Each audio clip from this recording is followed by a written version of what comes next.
balancing and mitigating risk. You got to evaluate the debt level. What about if rents don't increase? If there is no growth in that area, then what? Nothing is set in stone. All around Australia grows about 5%. What about if there's some sort of a tsunami hits, major economic crisis? Then what? When COVID came, we all thought the property market was going to go down. It literally did the opposite.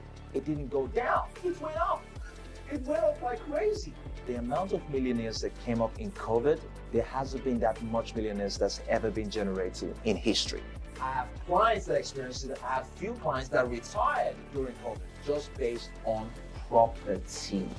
Retired because the investment just doubled overnight. Like, this is more than what I ever expected I would ever have in my entire life.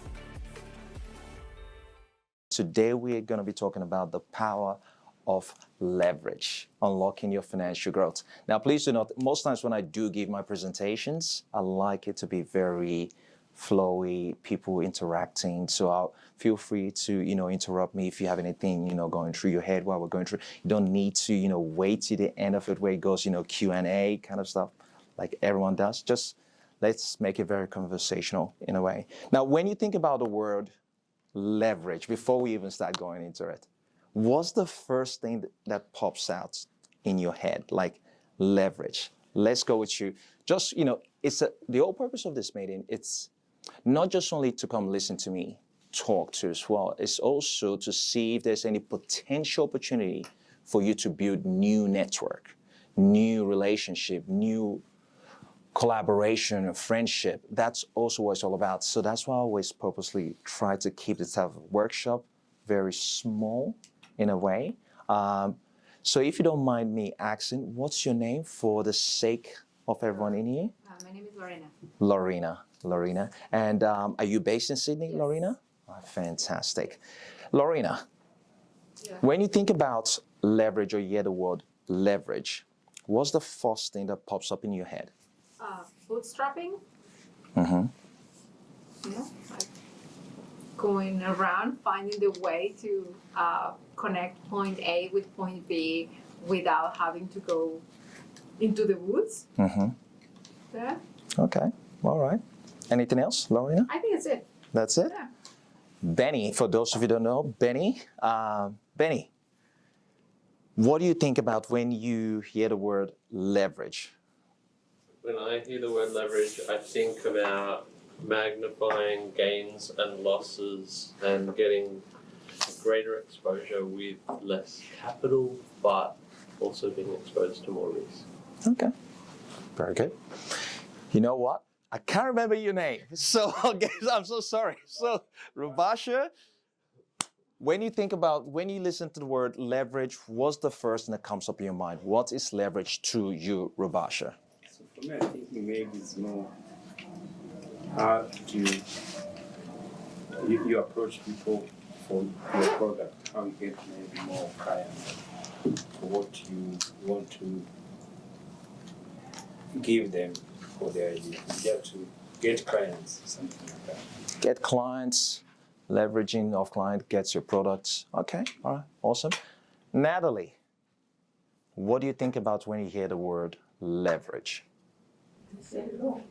Oh no, in your own words. Everyone said it differently actually. Every three of the guys said it totally different.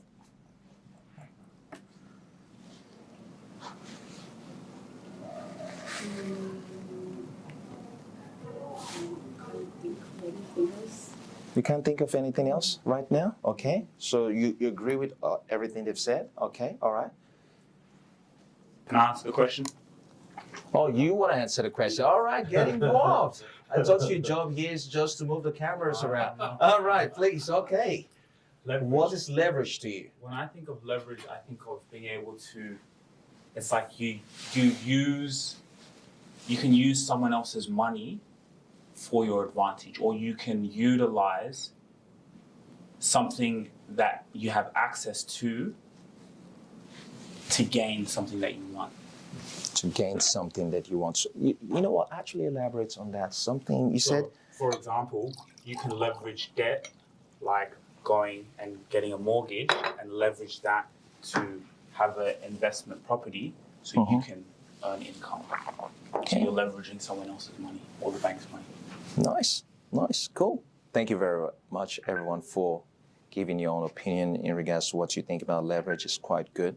I love it.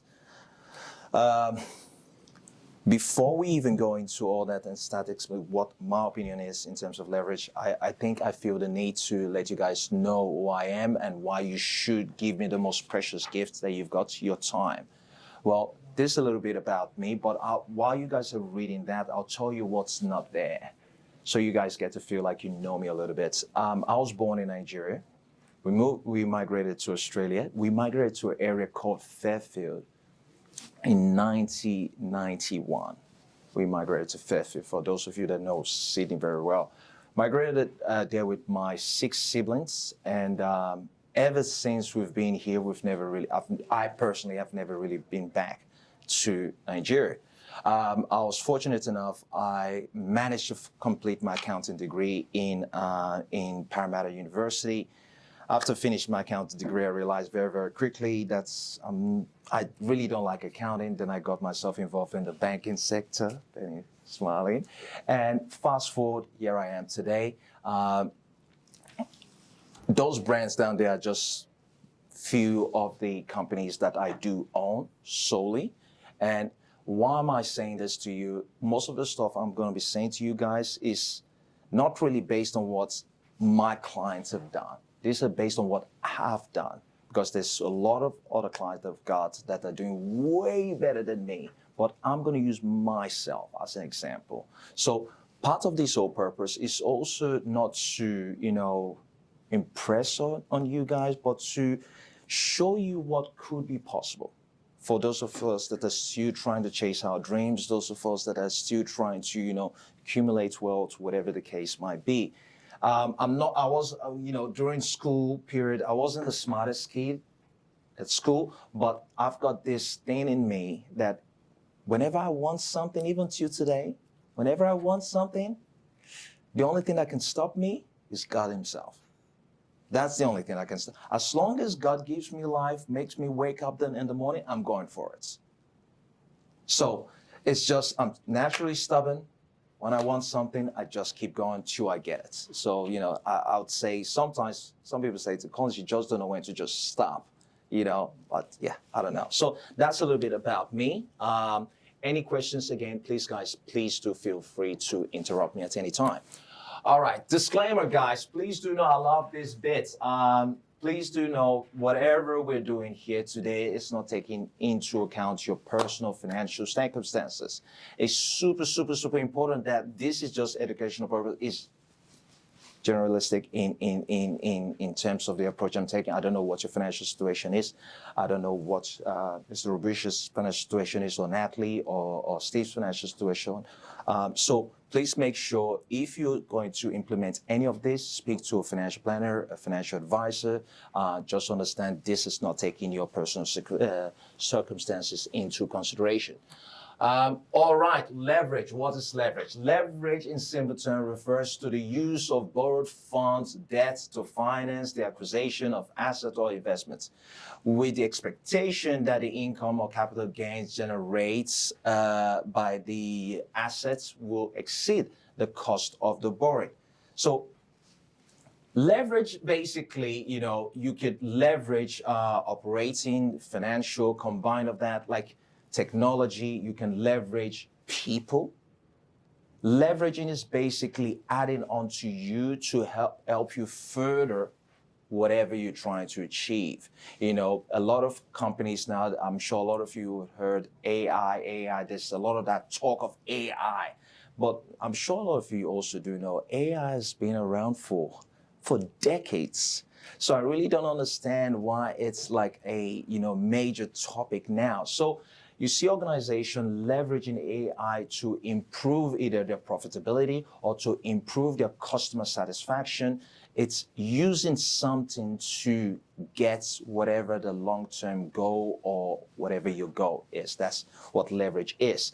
I can leverage a human being. You see leverage even in a relationship.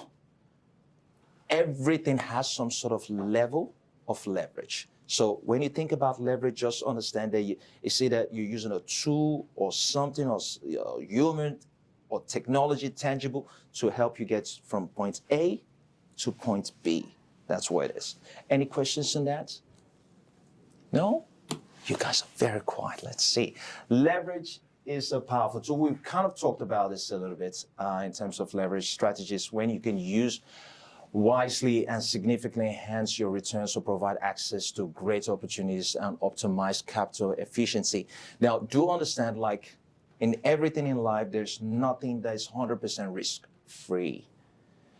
When we talk about leverage, even from technology, from a human aspect, from a funding aspect, from a capital raising aspect, there's always going to be a level of risk involved in it. So you thinking about leverage or you thinking about implementing or capitalizing on that, also understand that, I need to, kind of analyze or calculate what my risk appetite is. So there's always going to be good and bad, because in every action, there's always a reaction. So for example, I decided to take out a loan because I found a business worth $1 million, but I've only got $500,000. So I want to leverage Ben's money. Ben has got $500,000. The business is worth $1 million. I've only got $500,000. Now, well, Ben is not going to give me that $500,000 without any terms. Now, Ben can turn around and say to me, we all understand what the typical terms are, which is, I give you this money, I want this particular type of interest rate or whatever. But Ben can say, Collins, I need a kidney. I'll give you this $500,000, but I want your kidney, right? It sounds absurd, but that's him giving me what I want and him getting what he wants. So sometimes you get that you get terms like loan sharks. They may not be asking. Have you ever, by the way, have you ever heard the word loan sharks? Ben, I see you nodding your head, so you probably have. Have you heard the word loan sharks? Think about like the example I gave in terms of Ben asking me for my kidney. They may not literally ask you for your kidney, but they are kind of gonna take your kidney. They'll suck the life out of you, and you would wish they asked for your kidney in the first place. So loan sharks are the guys that would literally give you something small, and what they'll take in return from you would be massive. But at the same time, a lot of people still go to loan sharks because it is their final result. They've analyzed, they've calculated their risk and going, yes, the loan shark might charge me 40-50% and charge me an admin fee of $1,000 a month. But by the time I calculate that, if I'm able to acquire this $500,000, the return I'm going to get on this investment based on the short period of time would exceed whatever they're charging. Is still a good way to leverage, as long as you're making a profit based on what you borrow. All right, how financial leverage works. When you guys think about debt financing and equity financing, do everyone understand what that means? I really don't want to just kind of start reading this out to you. I really understand really well, but do everyone understand what debt financing really means? Let's go. Is it borrowing money? Yes, borrowing money, simple term, borrowing money. Borrowing money to finance something. The money doesn't have to come from the bank. It can come from family members. It can come from anyone. Now, when you think about equity financing, what do you think that is? Equity financing. Using something that you already have. Using something that you already have. I like that. Yes. Elaborate. Give me an example of you using something that you already have. Buying a second property what you already paid for first. Yes. Then how do I use equity financing on that second property? What am I tapping into on that property? You kind of said it, I kind of said it, but I want you to say it. Whatever you already paid, Yeah. like down payment plus a few years of mortgage, Yeah. then you use that against to buy another one. Beautiful, which is you're using the equity to finance the other one. Does everybody get it, Steve? You get it? Shugeri got it? Beautiful. So equity and valuation, is it something similar? Say it again, equity and what? Valuation. Equity evaluation. I love it when people new in the finance world say, so this is, you can just tell, but I love it. So when you say the word valuation, you know what? I'll let you guys answer that. Ben, you can answer that. Valuation, equity and valuation. I did accounting 101, so assets equals liability plus equity. So equity is residually defined as your asset minus liability. So if you buy a house that's worth 1 million and you have $500,000 in debt, then your equity is $500,000. And then valuation would be what's the value of my house, and the house is like $1 million. So that's just the valuation, and that's independent of the debt and the equity. No, seriously, you deserve a round of applause. Like, that's well said. I think you said it way better. Seriously, guys, please give Ben a round of applause. That's fantastic. You said it really well. Please don't be that good, because then you're gonna take my job. Stop it. Stop it. No, that's well said. So yes, understanding all this, because and you can leverage equity. I could pawn my jackets. I own this jacket debt free, or I could be renting these jackets as well. But I own this jacket and I need some cash. I could take it to a second-hand store, a pawn store, and say, you know what, like, I paid X amount for this. How much do you value this jacket for? How much are you willing to loan to me based on what I have? So it doesn't only just apply to properties. It applies to whatever you've owned or you've paid some certain debt off, and whatever is left of the overall value on that based on the risk appetite of whoever is lending to you. For example, the example Ben gave, he said, you know, the valuation is $1 million. You're owing 500,000 on it. Your equity on it is 500,000. Now, some people would have a risk appetite saying that we will never lend you more than 80% of the loan to value ratio, which is the LVR, loan to value ratio. All right, LVR. That's a big term most of the banks always say, and you see Ben shaking his head, going, seems like he's heard that a lot, and he's had to deal with that terminology. Because then you'd be going, well, hold up, my property is worth $1 million. I'm only owing $500,000 on this. I've got equity that I can play with, technically, of 500,000. Why don't you give me that so I can go do something where the bank goes, no. We're not going to give you the 500. The maximum we're going to give to you is an additional 300,000. So why did I say 300,000? You've got a loan for 500,000. You've got, and the property, the value of the property is 1 million, right? 1 milli. Your equity is 500,000, right? And the bank has said to you, I'm only going to give you an additional loan of 300,000. That means the LVR the bank is capping you at is 80%, right? While you could take that same situation to other banks, they might be willing to give you 90%. Some banks might be willing to give you 95%. Some banks might be willing to give you 100%, as long as you're able to give them something else to counteract that asset. So it depends on the lender's risk appetite. So do everyone get that terminology in terms of LVR itself? Steve? Yeah? Awesome. Cool. Let's go to the next one. All right. These advantages of leveraging. If I'm to just say this, amplification of returns, increased purchasing power, opportunity to invest in larger, more profitable projects.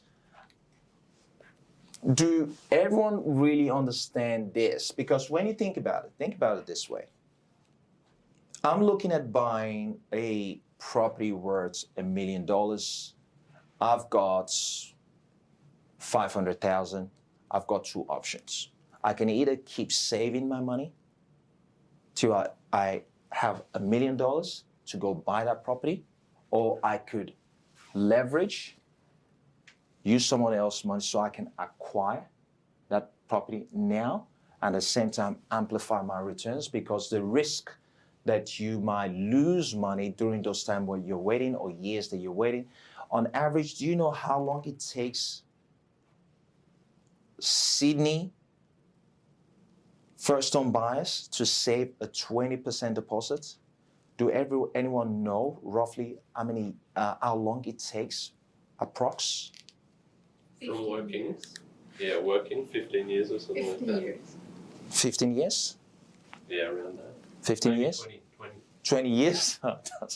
Jeez, please, they're young people. Yeah, don't scare them, please. Relationship? Yeah, 10? Natalie? Average? 10, 15 years? Steve? 10? How long do you reckon? 10. 10 years? Less than 10, guys. It takes them roughly around 8 years. But then if they come together, you see, people come together. This is where you talk about also leveraging. I'm single guy, now I've got a girlfriend who said, oh, you know what, I've been saving. You've also been saving. Okay, all right. Why don't we pull our funds together and do it? You could have that, depending on how aggressive, because they've leveraged off each other. So rather than each one going to go do it individually, taking them 8 years, well, that process could take them maybe 4 or 5 years to do that. But like, let's say if I do that and then me and my girlfriend split up. Well, now you're talking about legality. Well, if you and your girlfriend split up, we all know, well, let's assume it's a clean, because this is a genuine concern. I get to deal with this on a weekly basis. On a weekly basis, it's part of our job. It's literally part of our job, unfortunately. Well, if you and your girlfriend split up, I think the first things you guys got to be looking at is, depending on the nature of how you guys came about, what I typically see is, let's assume, keep it simple. There's no kids involved, there's no cats involved, there's no dogs involved, there's no custody of pets, who's gonna keep the chicken and all that stuff. Just you and her, right?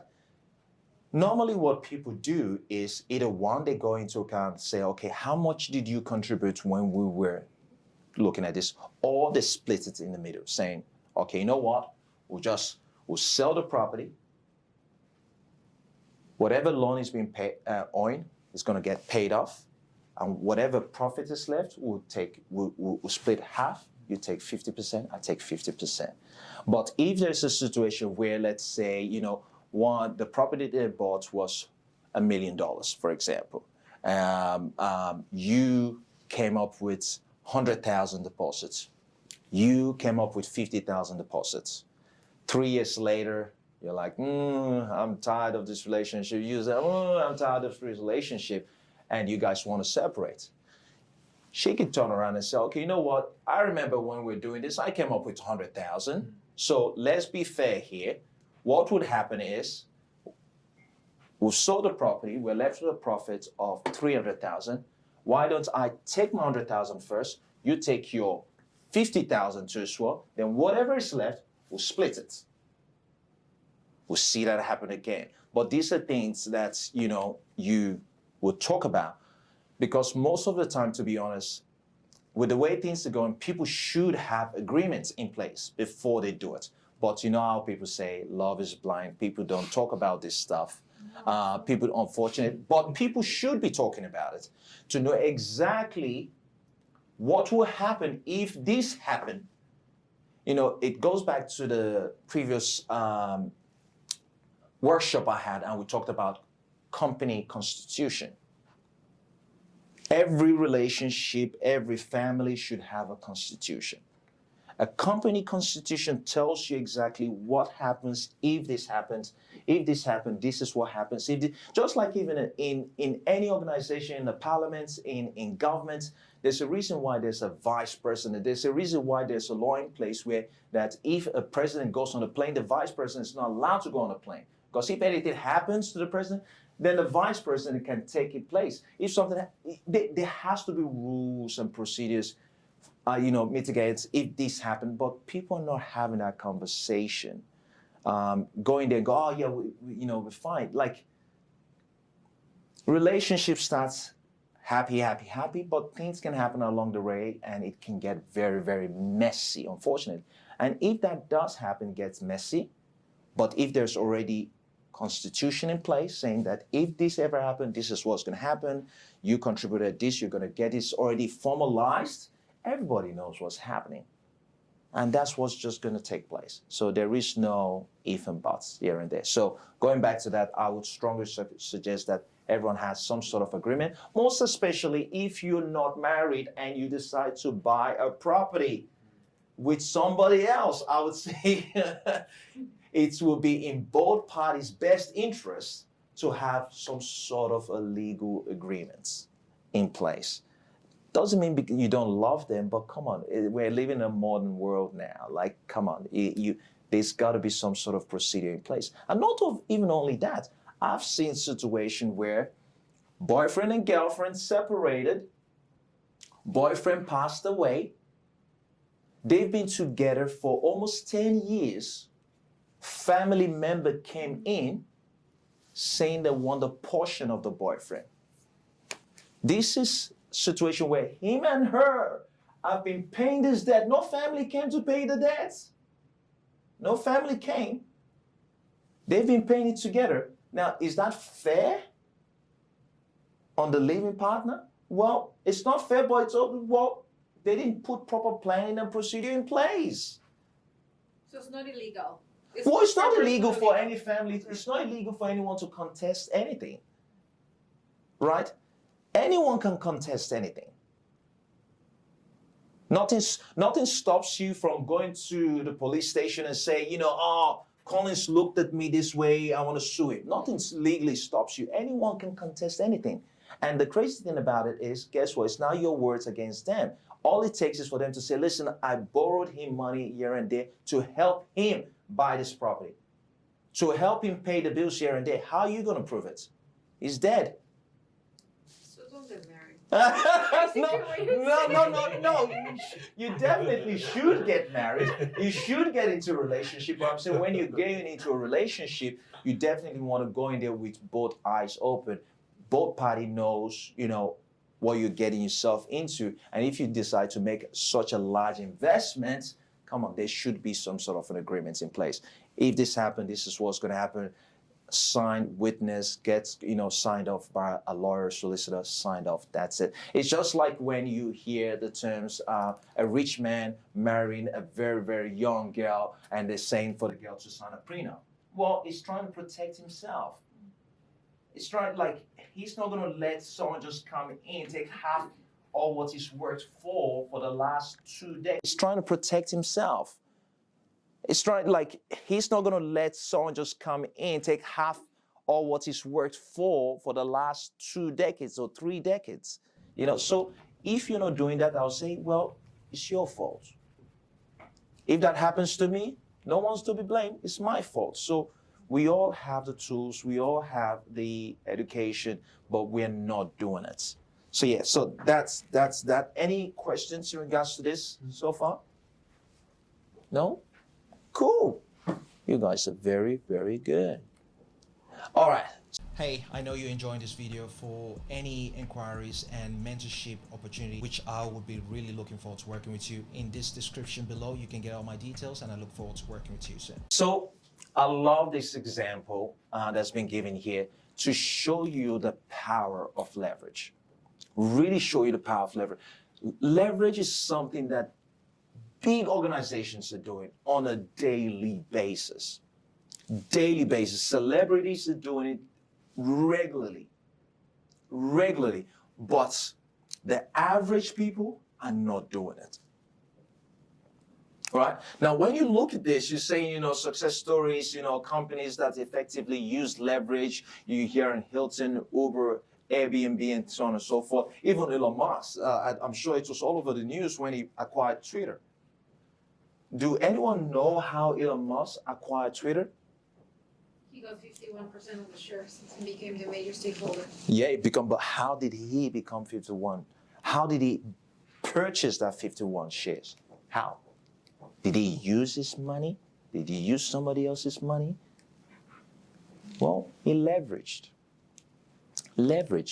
Used shares that he has in Telstra, used that to leverage to acquire Twitter.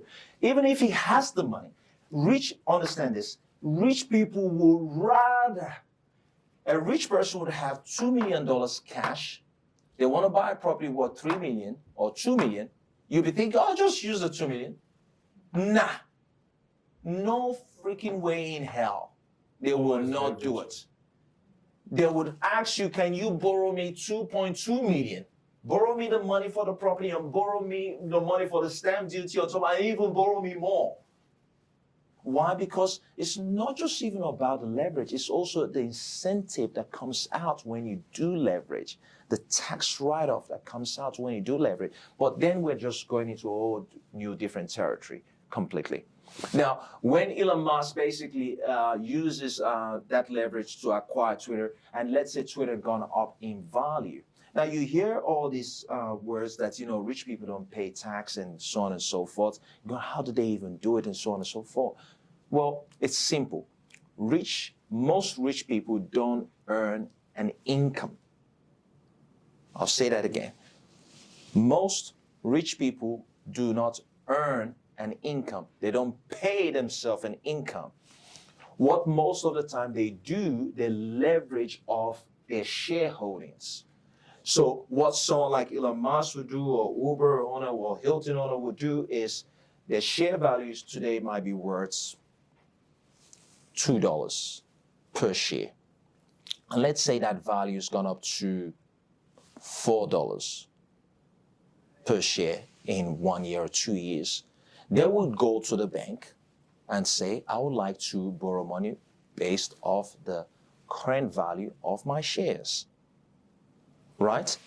And when they go to the bank, and let's say they've got 1 million shares, times 4, that's $4 million. And the bank said, we can only lend you 50% of that. They give them $2 million. Now that $2 million is what they would leave off. Now that $2 million, you would think that should be classified as an income, right? It is not an income. It's a debt.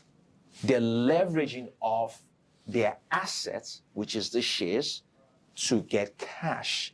And when they do that, they will spend that cash and they will also get tax write-off on top of that.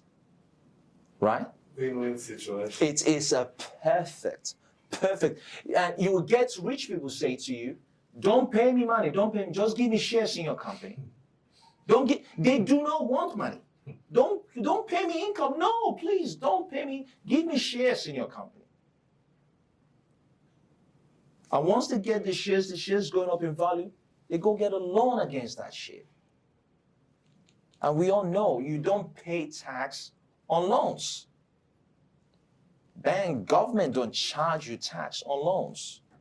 So that's one cool loophole that the smart people take as well. Any questions in this so far? I can see your brain ticking, going, geez. No, I was just thinking that as long as the company is public, because in tech companies sometimes before they go IPO, they still give you a lot of shares. But if it's not IPO, there's no way you can borrow against that. Well, you can still borrow. You don't actually need to be IPO. You can still go through what's it called? Angel capital funding as well. For example, I've got shares in few companies that are not even IPO yet. I can sell my shares with them. So all I just need to do is capital raising. Are you saying? Sorry.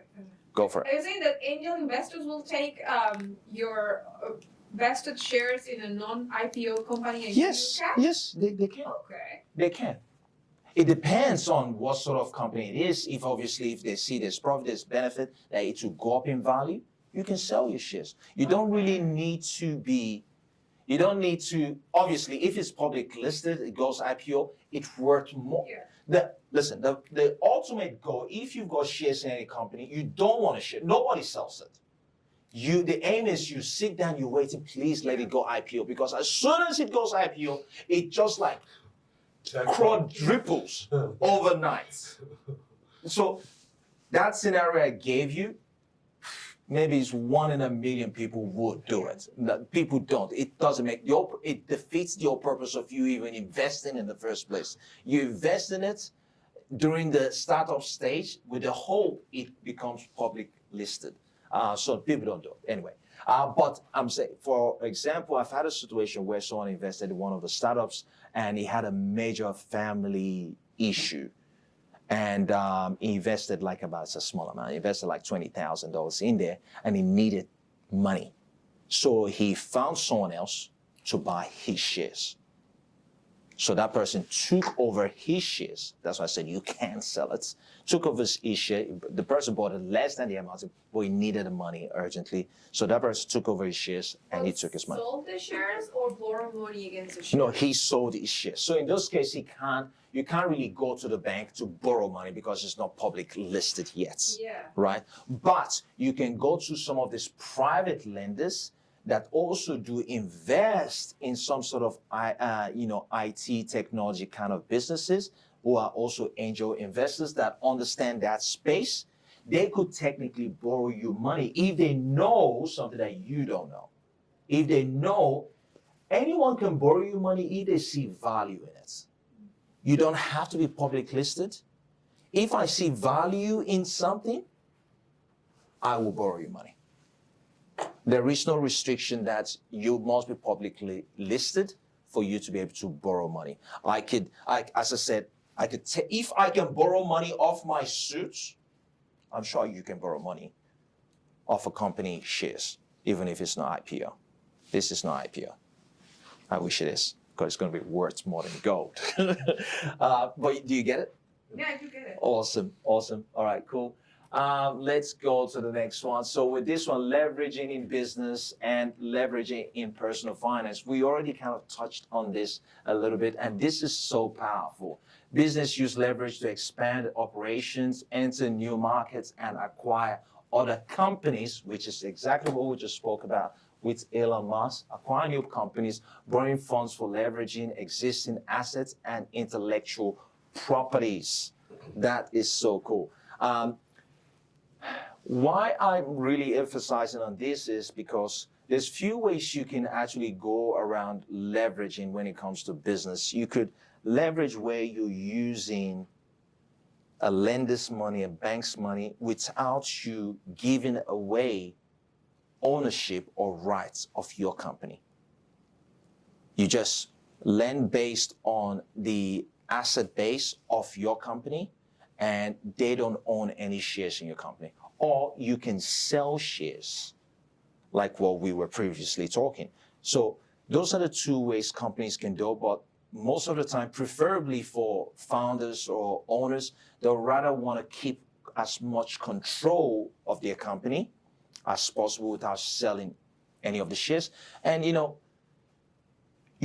I can sell shares of any of my companies without going IPO. All I just need to look for is people that trust, that believes in the vision that I'm selling, that, this business might be worth $1 million today, but, in 5 years' time, it's going to be worth $10 million.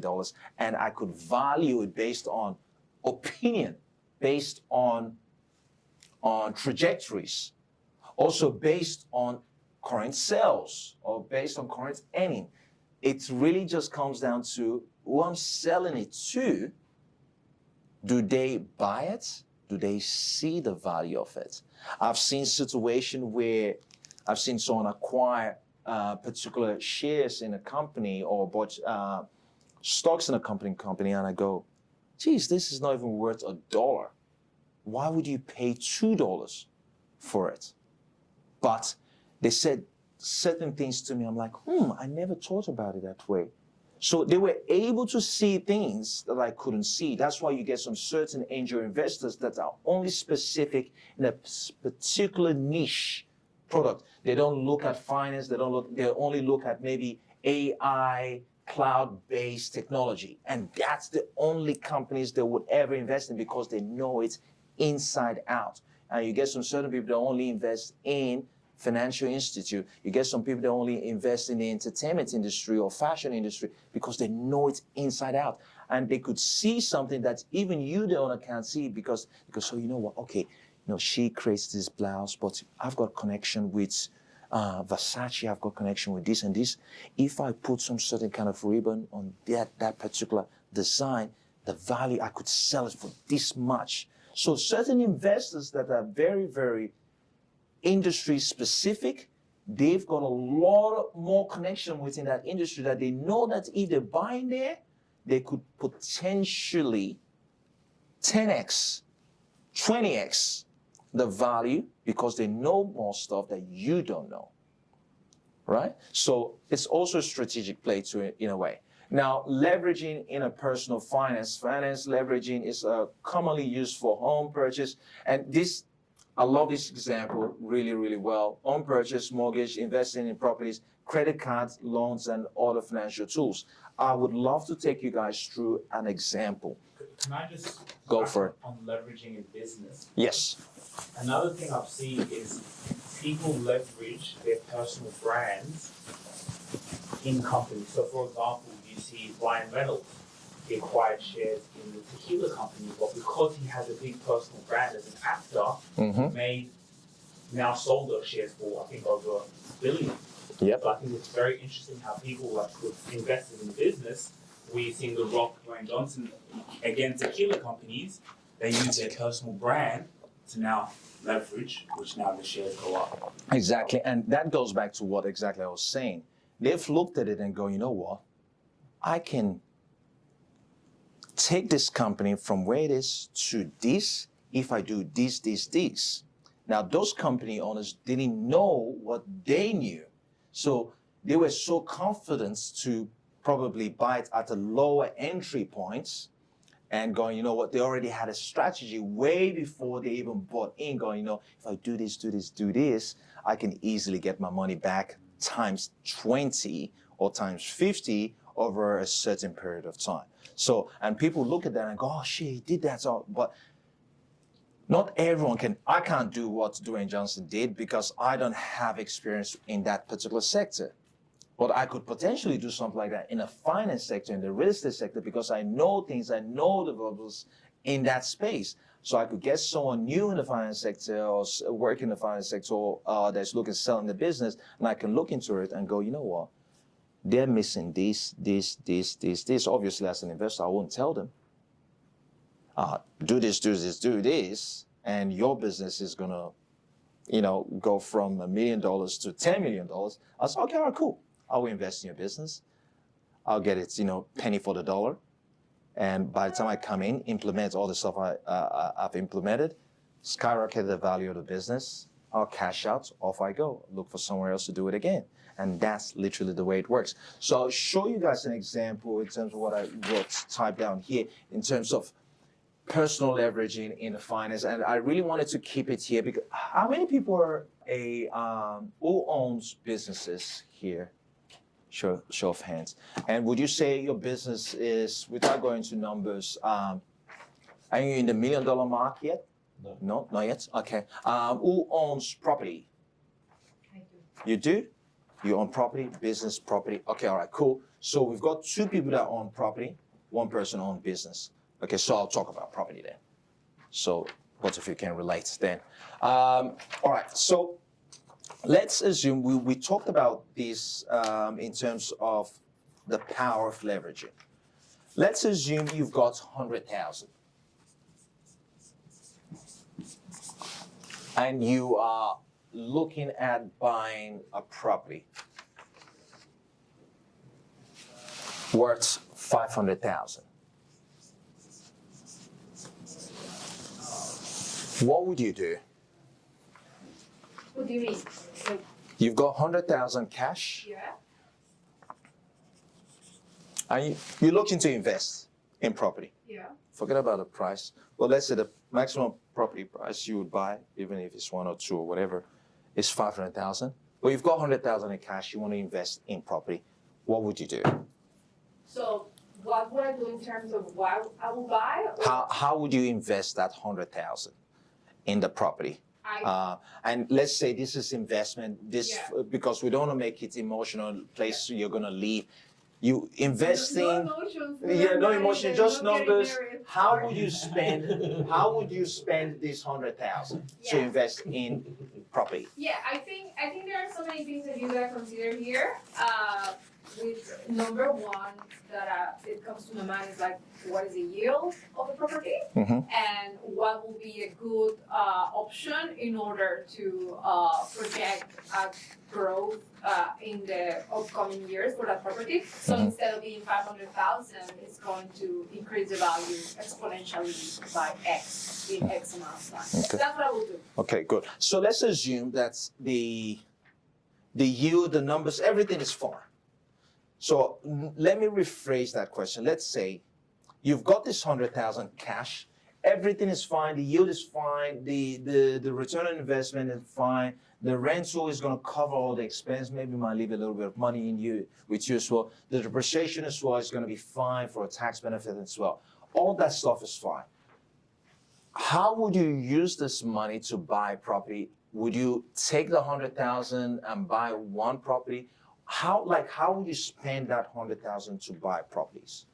Keep it a leverage off it. Use that as Tell me how. collateral from Okay, pretty much. you tell me, how would you spend your 100,000? You've got 100,000, you need to invest it. How would you spend it? If I already own a property and I have certain equity in that property, I will use that equity to buy another house, and with the 100K, probably I will do something else that I don't know, doesn't have to be related to another property, but like if I can save that money in cash and it's in my pocket, it's better than having to put it up front. Okay, all right. So let's say, assuming, ask this question. What we typically see people do, they've got 100,000, because let's face it, the average Australians don't like debts. Remember, they don't like debts. So they will take this 100,000, buy a property worth 500,000. For calculation's sake, I know you guys that own properties will be saying, oh, what about stamp duty? What about legal costs? Let's forget about those ones. Keep it simple. It's end up with a loan for 400,000 because you used this 100,000 to buy the property, and the loan is 400,000. Would you say that's, it's still leveraging? He's leveraging the bank money, rather than him having to go save another 400,000 for the next 10 years or whatever amount of years it takes him. It's leveraging the back money. Would you say that's a smart move, or do you think there's a better way you can do it? Now, forget about you don't have any equity. You've only just got the cash. Better way. What's the better way you would take, Steve? You'd keep that there, and at least you've got something there, and you can always borrow against money. Okay, so how would you buy that property? So whatever you can borrow, pretty much you'd get off the bank.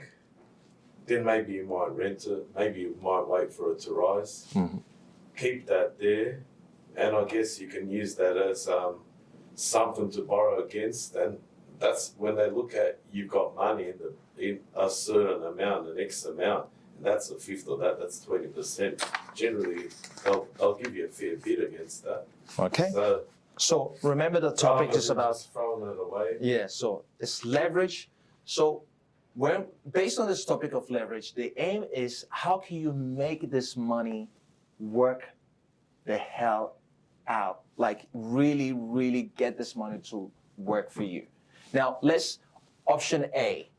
Option A, you've basically decided to take out a loan for 400,000, which means you invested that full 100,000. So that's all gone. And let's assume in this case, and I'll need someone to get out their calculator, let's assume the property prices is going up by 5%, which on average. Can someone quickly run a quick calculation? What's 5% of 500,000? I think it's 25,000, right? What's 5% of 100,000? Steve, can you just quickly check down your phone? 500,000 times 5%. Quickly. 25,000. 25,000, correct. Now, can you just quickly do me a favor? Let's assume, just to, again, keeping it extremely simple, calculation's sake, because obviously when you add 25,000 to 500,000, then the 25,000, 5% of the of the 500,000 is no longer 500,000. It's going to be 5% of 525,000. But in this case, let's keep it simple. What's 25,000 times 10? 250. 250. All right. So now, what's your name again? Marina. Arena. Now, Arena decided, you know what, I'm going to keep it simple, conservative. She's taking this approach. You know what? She still hasn't done bad. She bought one property 10 years later, assuming nothing crazy is happening. She's been able to manufacture without changing anything. The property is managing itself. 250,000 in equity. That's not bad. While she's still earning an income. Now, typically, this is what the average person would do. A smart person, you know what they would do? Who'll say, you know what? Let's take this to another level, steroid.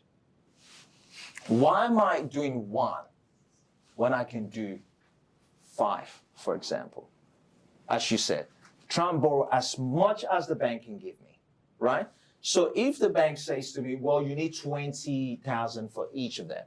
Well, I know I've got 20, 20, 20. That's 5 I can get here. Now let's take that same approach. Again, the loan amount doesn't really matter because based on this assumption, the interest rate, the rents is paying off the debt, the depreciation is also whacking that up. The properties are looking after themselves. Year 1, this is on steroid, time 5. Can you do me a solid, what's that? 25,000 times 5. What's that? 125. 125. 125. You see, you're looking at this very quickly. You're already kicking her butt right there. You're already 100,000 more in year 1. Now, 10 years. What are we talking about? 1,250,000. 1,250,000. Now that's what you call the power of leverage. You take this approach, you lose $1 million. $1 million. Now just to put it into perspective, do any of you know how much the average Australian retires in their super with? Because you understand this, most average Australians do not retire with a lot of money in their savings. They're hoping to leverage off their super. Do you know what the average Australians retire with in their super? Take a guess. 500. No idea. 300 to 500? I have no 200? 200K? That figure is a little bit less for females because they take time off work and things like that. Way less. So for female, on average, in the workforce, we're saying, you've worked over 30 years, right? It's about 200,000. For male, it's about 300,000. Now, with the cost of living, do you think anyone can still survive with the small amount of pension on 300,000 for the next 20 years? You can't. But guess what? When you start applying the power of leverage in here, over a short period, 10 years is not that long. And you can achieve that with 100,000. Easily achieve that with 100,000. When you start thinking about it, like understanding this, you start going, it sounds simple, but why isn't people doing it? Because they don't know otherwise. No. It's lack of information. one, yes, lack of information. I'll say that it's for many people this will sound like a little bit risky and many of Risky? them are risk averse. Yes. You'd rather be safe Yes. than be sorry. Yes. 100% right. I'll say spot on. And it comes down to our educational system too as well. The average, and there's a reason why I keep saying the word average. The average Joe Blow is risk adverse. The word risk is correlated, is linked to success. Without risk, there's no rewards. No risk, no rewards. It's literally that simple. So when you hear those terms, risk adverse, they don't want to take risk, Well, you're already telling me you're gonna be broke. It's literally Exactly. that simple. There is no other way around it. You know, all these companies you see here, do you think that they take a risk? Do you think the average person can go to say, you know, just even the Yeah, thought but of we're taking also two? psychopaths. Well, it's a borderline. Yeah. Being a psychopath and like, do you know how crazy it is to be like this type of people? The type of risk that they take, you're like, you're crazy. Yeah, psychopath. But that's Crazy good. that's the next level. But I'm not saying be like them, but I'm saying at least take some risk. There's some calculated risk. We can't be too conservative. You know, you've got 100,000, you put everything in there. You know, even just the idea of, okay, I'm looking to go buy $2 million property in city for me to live in. I cringe and I see this all the time. Why in heaven's name are you going to go buy a $2 million home for you to live in?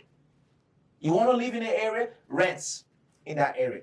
Go invest somewhere else. Do you know what the mortgage repayment is on a $2 million home? I don't care even if you're earning $1 million a year. It's a lot of money. We're talking about close to $20,000 a month.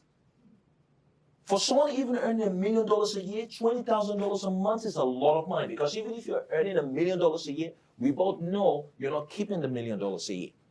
The government will take $400,000. So you're not earning $1 million a year. So when you think about $400,000, it's a lot of money too.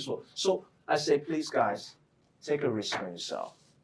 Calculate a risk. When you look at the statistic and you look at, you know, in terms of the historical return on real estate, historically, it's on average, you know, yes, during the COVID, it's most areas went up by 8%, 9%. But take a historical average, 5%. Yeah, it's not that big. It's not that big, but it's a long-term play.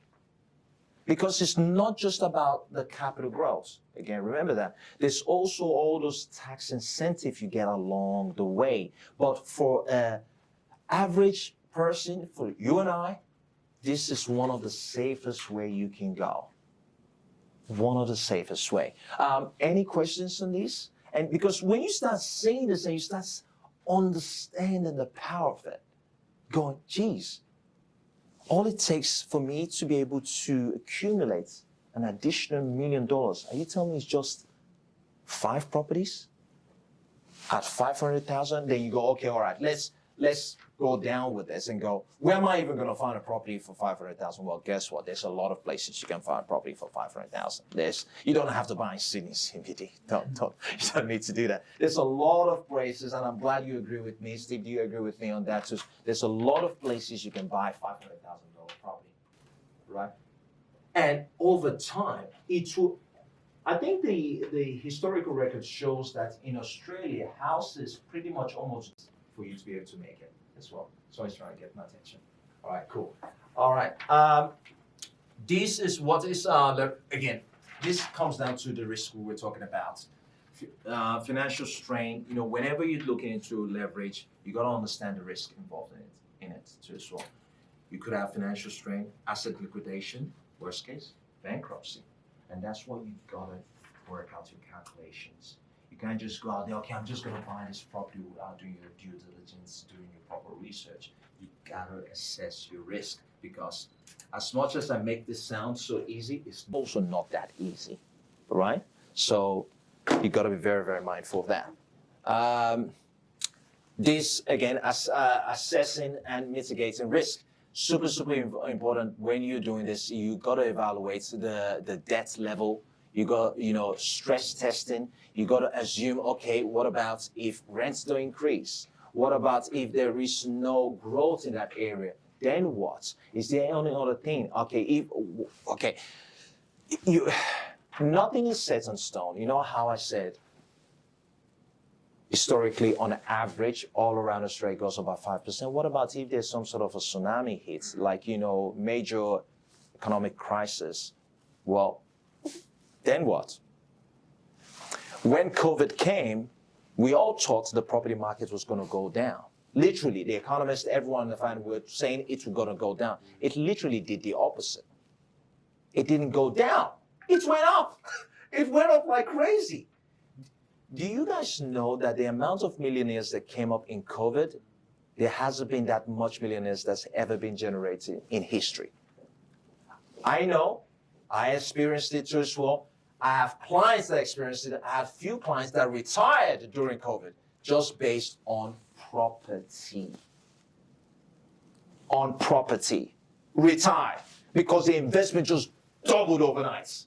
They're like, oh, I'm out of the rat race. Sell up, move back to the regional area, enjoy their life. They've got $1.5 million in cash. They're like, this is more than what I ever expected I would ever have in my entire life.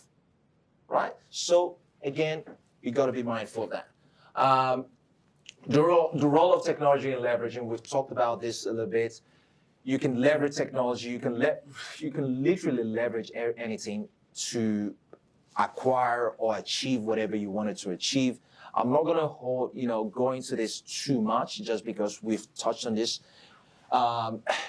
You can even leverage technology to also monitor your real estate, which is something I do as well, because once you start accumulating so many, you need some sort of a technology in place for you to be able to better monitor it.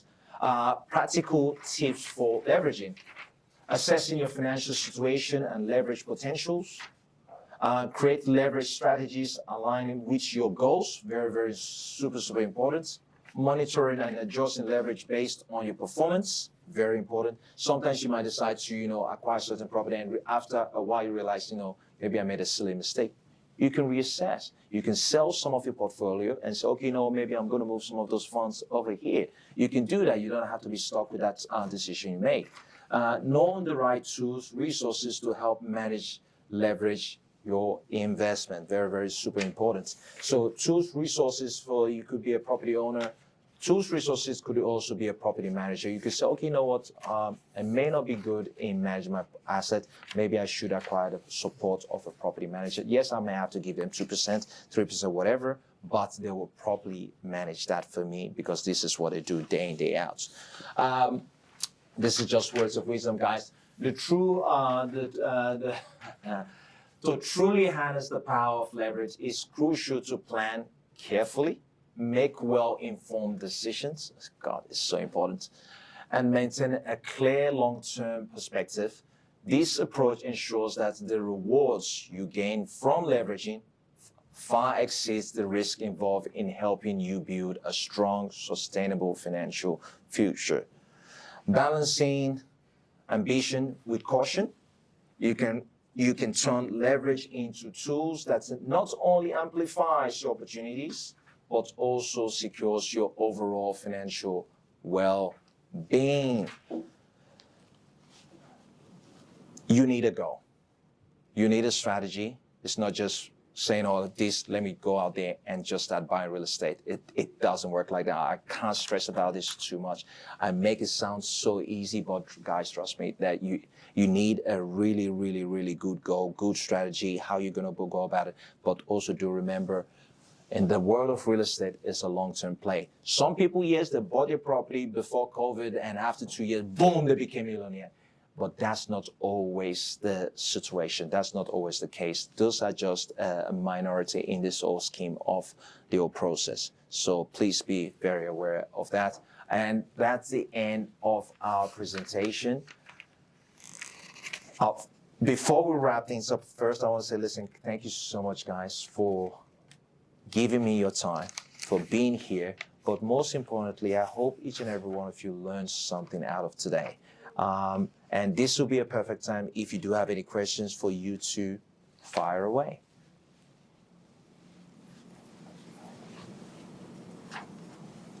I already asked you my question. You already asked the question? Any questions you want? So, like, for example, let's say quick with leverage, there's a property or 5-6 unit apartments, $6 million. Let's say I have that $6 million in liquid cash. I can now go to the bank, leverage that $6 million to now go acquire that. Absolutely. You can definitely do that. It's crazy. And you know, let's say that's the case, because we get situation where you get some people are asset rich or cash rich, but they don't have any income. We all know this, that you can go into a bank and the banks, how they assess you is what sort of income do you earn? That's how banks assess you. It doesn't matter based on your savings. You can leverage money for borrowing. What do I mean by that? What the bank will do is they will secure that debt against your money. They'll create some sort of a term deposit or a bond against that money to secure that property. But an average person go, why are you doing that? Just pay for it. No. You do not want to pay for it.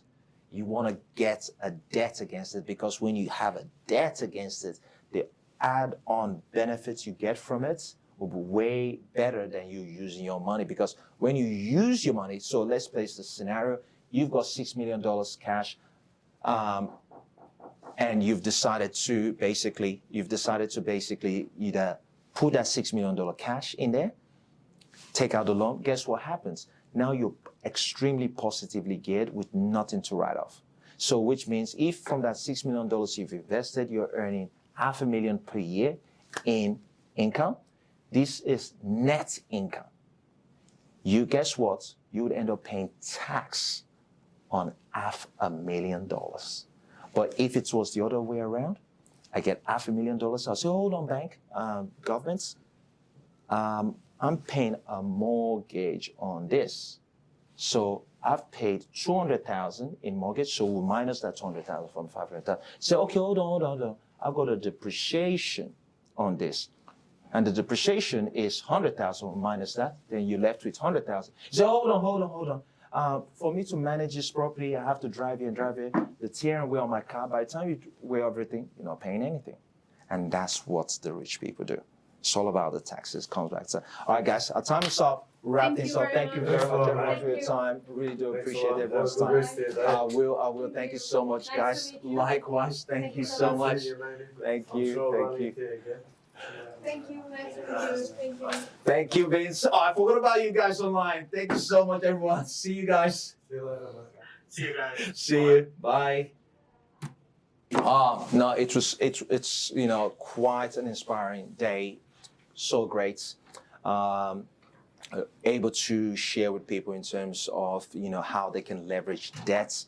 It's quite interesting to see such a simple approach, how it could magnify people's return in a way, and being able to share that with people and just showing them just a little tweak and things in terms of how they can, rather than doing things in a certain way, but doing it this way, and utilizing the power of leverage to propel them to where they want to go literally makes a world of difference. So I'm super excited to share that with people, and I can't wait for us to do this all over again. See you guys around. Bye.